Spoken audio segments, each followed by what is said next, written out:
جو پشاور کے اہلکار ہیں انہوں نے ریزسٹ کیا اور ایک بندہ گرفتار کر لیا. عجیب و غریب سچویشن ہے لیکن ہمارے ہاں یہ گزشتہ کچھ عرصے میں ہو رہا ہے. ایک بڑا مشہور واقعہ تھا کچھ عرصہ پہلے، میں نے آپ کو تفصیل کے ساتھ بتایا تھا کہ ایک شخص جس سے کروڑوں روپے چھینے گئے اور وہ پھر پنجاب میں موجود تھا. اس کا ہی کہنا تھا کہ مجھے پشاور سے اٹھایا گیا تھا.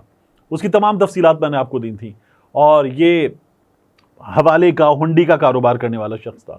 تو اب اسی طرح کی کارروائی جو ہے وہ پنجاب کے اہلکار کر رہے تھے. پہلے بڑا شور مچا تھا کہ یہ کیسے کیا جا سکتا ہے کہ ایک صوبے کے اہلکار دوسرے صوبے میں جا کر کارروائی کریں، ایسا ہوتا نہیں ہے. تب بھی میں نے آپ کو بتایا تھا ہوا ہے، اور وہ شخص اپنی تمام باتیں بتا رہا تھا. اور اب ایک بار پھر اسی طرح کی سچویشن ہمارے سامنے ہے. اس کے بعد جو اسلام آباد میں ہوا وہ بڑا وائرل ہے. PWD کے ملازمین جو آج احتجاج کر رہے تھے، اس سے پہلے بھی انہوں نے احتجاج کیا. جب پہلے احتجاج کیا تھا تو موقع تھا ہمارے سامنے احتجاج کا کہ یوٹیلیٹی سٹورز کے ملازمین بھی احتجاج کر رہے تھے. اس روز تاجروں کی ہڑتال بھی تھی، جماعت بھی اس ہڑتال میں شامل تھی، اور ساتھ میں PWD کے ملازمین نے بھی ہڑتال کی تھی. اب PWD کے ملازمین ایک بار پھر ہڑتال کر رہے تھے تو وہاں ان پر شیلنگ کی گئی، ان کی ٹھیک ٹھاک خاطر تواضع کی گئی، ان کو قیدی گاڑیوں میں بٹھایا گیا، گرفتاریاں ہوئیں، اور پھر ان کے دفتر تک یہ لوگ بھاگ کے اپنے دفتر میں داخل ہو گئے تو پولیس اہلکار ایسے گئے کہ جیسے دہشت گرد کو نکالنا ہے، اور انہوں نے ان کے دفتر کے باہر باقاعدہ محاصرہ کر لیا. اور اندر سے ہم نے دیکھا کہ دھواں اٹھ رہا تھا. کہا یہ جانے لگا کہ اندر شاید جو ریکارڈ ہے وہ جلایا جا رہا ہے، اور یہ کرپشن کا کچا چٹھا ہے جو اندر جلایا جا رہا ہے اور اس کو جلانے کی کوشش ہو رہی ہے. PWD کے ملازمین بھی اسی طرح کی باتیں کر رہے تھے. تو یہ پورا وائرل منظر تھا ہمارے سامنے. اور محسن نقوی صاحب کی جو اسلام آباد پولیس ہے وہ یہ تمام کام کر رہی تھی. محسن نقوی نے بھی کچھ دن پہلے کہا تھا کہ میں آگے آؤں تو سب ٹھیک کر کے جاؤں گا. تو آج ہم بنگلہ دیش سے پاکستان میں ہوم سیریز ہار گئے ہیں، وائٹ واش کر دیا ہے بنگلہ دیش نے. اور ایک ایسی جگہ جہاں میں میچ میں لگتا ہے کہ ہماری پوزیشن ان سے کچھ بہتر ہے پہلی اننگز کے اختتام پر، اور پھر اس کے بعد ہماری ٹیم جو ہے وہ ہماری ٹیم ثابت ہوتی ہے، اور وہ جو کرتی ہے تو شرمندگی کا سامنا ہوتا ہے.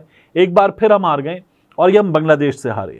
اب جو رینکنگ ہے ٹیسٹ کی رینکنگ، اس میں غالباً بنگلہ دیش چوتھے نمبر پر ہے اور ہم 8ویں 9ویں نمبر پر پہنچ چکے ہیں.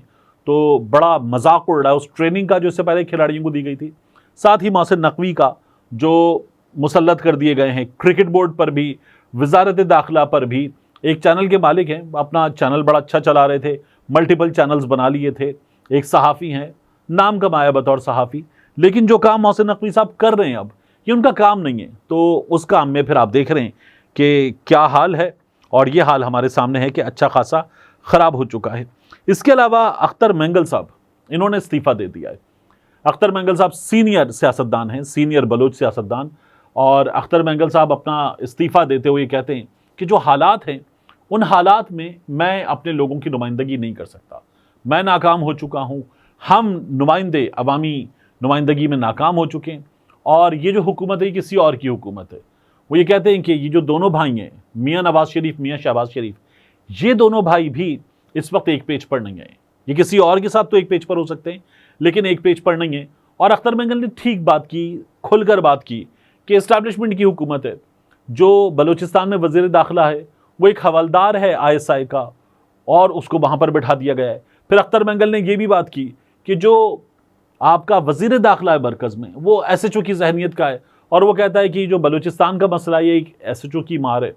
تو اختر مینگل صاحب کہہ رہے تھے کہ ہمارے ہاں جو حالات ہیں، جو چیزیں ہیں، ان کے استعفے میں جو چیزیں لکھی ہوئی ہیں ان کے مطابق وہ یہ کہتے ہیں کہ ان حالات میں تو بالکل بھی چلا نہیں جا سکتا، کیونکہ ہمارے لوگوں پر ظلم ہوتا ہے، تشدد کیا جاتا ہے، غائب کر دیا جاتا ہے، اس سے زیادہ بدتر انہیں غدار قرار دے دیا جاتا ہے، اور پھر انہیں قتل کر دیا جاتا ہے. یہ اختر مینگل صاحب نے بات کی. وہ یہ کہتے ہیں کہ میں نے آج فیصلہ کیا تھا کہ اسمبلی میں بلوچستان کے مسائل پر بات کروں گا، لیکن بلوچستان کے معاملے پر اسمبلی میں موجود لوگوں کی دلچسپی نہیں ہے، اور بلوچستان ہمارے ہاتھوں سے نکل رہا ہے.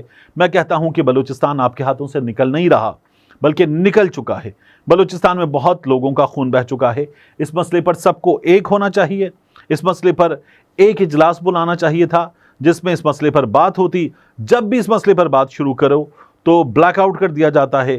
میری باتوں پر اگر آپ کو اختلاف ہے تو آپ میری باتیں تحمل سے سنیں، اگر پھر بھی میری باتیں غلط لگیں تو مجھے ہر سزا قبول ہے، مجھے بے شک پارلیمنٹ کے باہر انکاؤنٹر کر دیں یا مار دیں، لیکن بات تو سنیں، ہمارے ساتھ کوئی بھی نہیں اور نہ ہی کوئی ہماری بات سنتا ہے۔ یہ اختر مینگل صاحب کی شکایت تھی۔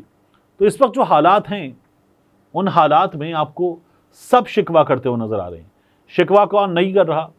تو 3 جماعتیں ہیں جو شکوہ نہیں کر رہی، اس میں ایک مسلم لیگ نون ہے، ایک پاکستان پیپلز پارٹی ہے اور ایک متحدہ قومی موومنٹ ہے۔ یہ وہ لوگ ہیں جنہیں جوڑ کے حکومت بنا دی گئی ہے اور یہ لوگ خوش ہیں۔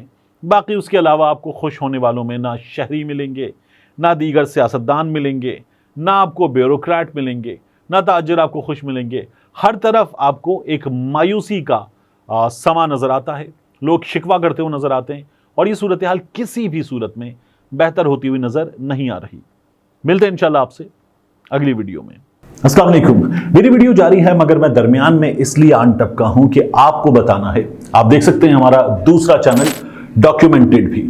ڈاکیومنٹڈ میں ہم پاکستان کی تاریخ کے اہم ترین واقعات، بعض اوقات عالمی تاریخ کے اہم ترین واقعات ڈاکیومنٹ کریں گے۔ ایسی کہانیاں جو ذرا چھپی ہوئی ہیں، انکہی ہیں، مکمل تفصیلات کے ساتھ آپ کے سامنے نہیں ہیں۔